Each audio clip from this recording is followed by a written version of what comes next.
Здравейте, колеги!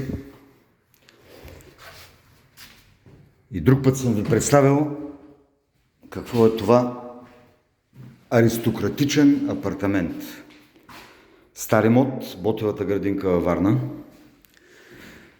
който първоначално е деклариран като кубатура, не като квадратура, а квадратурата 75 квадрата, която е описана в акта, е без стените, терасите и сервизните помещения, така наречената чиста жилищна площ. И ако тръгнем да правим площообразуване като по новото строителство, може да се окаже, че е 120 квадрата.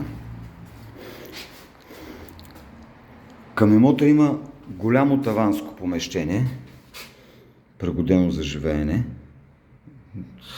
не по-добро състояние от това, 16,7 квадратни метра и търговска площ.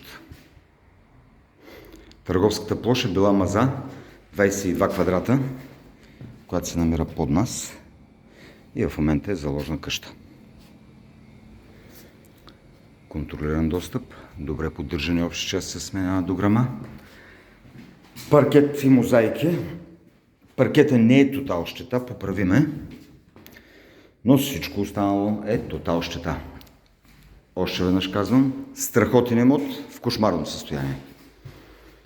Благодаря ви.